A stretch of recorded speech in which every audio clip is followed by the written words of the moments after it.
Hi. Now that we're after the fact, always, as we know, hindsight is 2020 vision. But let's look at the analysis of Donald Trump's chart. I want to show you something that I think is really important. There was a lot of predictions from the world of Jyotish about who was going to win this election, and some said Trump, some said Harris. It was confusing because a lot of the things that we look at uh, were there in both of their charts. But I think that if we go back to what's really, really simple, like let's go back to the basics. What I have found when you look at election charts, when you look at who wins, there's usually Jupiter. In fact, that was true for Biden, that was true for Obama, that was not true for Hillary, who lost in 2016. And for Donald Trump, it's said that he won in 2016 under a Rahu Dasha period, the very end of his Rahu Dasha period. But if he was born 2 minutes difference, then he would have been elected right when his Jupiter period started. So I'm also wondering about a rectification of his chart. Even then, Rahu gets a little bit complicated, but he would have been in Rahu Dasha. America's in a Rahu Dasha. So people predict the winner of the election based on whatever country you're looking at. What is the Dasha period they're in? The person running, the candidate who has a Dasha period that matches, is likely to be the winner. That's one school of thought. That was why some people thought Harris would win, because US is in a Rahu Dasha period currently, Rahu Mercury actually, and Kamala Harris is also in a Rahu period, though it's Rahu Venus. And she is in a Rahu, US as a country is in Rahu period.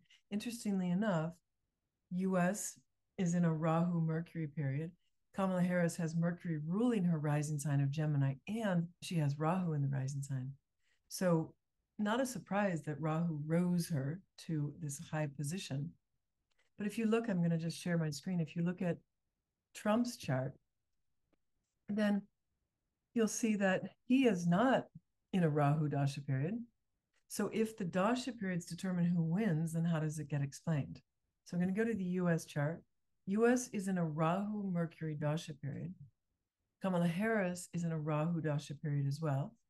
And if you look at her chart, you can see that Rahu Mercury of the US Dasha period is reflected in a rising sign. So rising sign is your social life, how you are seen, right? How people see you. And the Rahu is there, and Rahu can really give a person a lift. But now let's go to Donald Trump's chart. If Rahu was the all important in terms of where it is in the chart, Donald Trump has Rahu in his 10th house, and 10th house is the house of visibility, of professional success, of making one a king, so to speak. So certainly the 10th house is going to have something to do with becoming a president. And also in the 10th house, he has the sun. And what is the sign there? The sign there is Taurus, right? And so he is currently in a Jupiter Venus Dasha period. Taurus rules his 10th house of career, of being successful, right? Where his sun in the 10th house is success, high visibility, right? So he has this, and actually his own natal Jupiter has this aspect to the 10th house.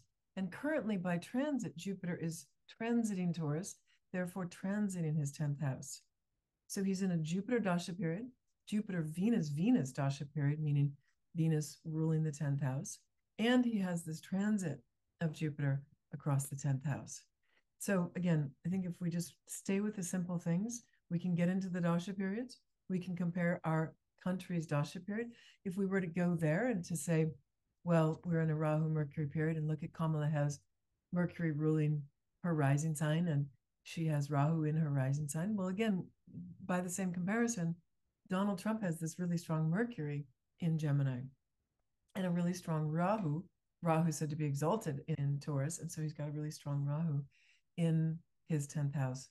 This is just a really snap analysis. Many people have gone into a lot more detail, which I love. But sometimes I think it's about keeping it simple. And I think the hardest thing about election prediction is keeping the bias, right? Our own personal bias out of the system. But we do try to do that with Jyotish.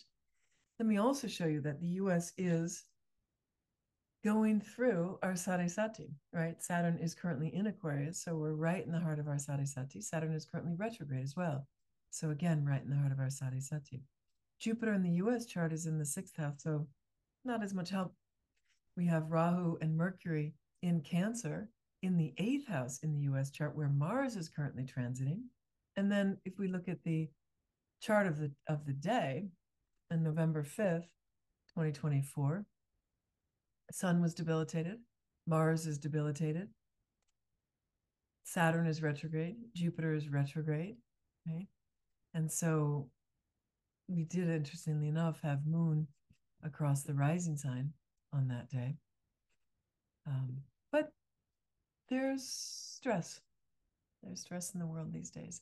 I hope that gives you some light upon which we can see our current circumstances. So again, it's always about remembering your own inner light, doing our spiritual practices, keeping your light strong and bright, no matter what's going on with the planets. All we can see by the sky is how much support we're getting, right?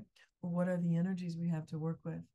And when the energies are stressed or knotted up or not so supportive, then we have to remember that we have that same light within us. In fact, the light within you is the strongest and most powerful light, as long as you keep cultivating that light. And we've got each other as well. Blessings, lots of love.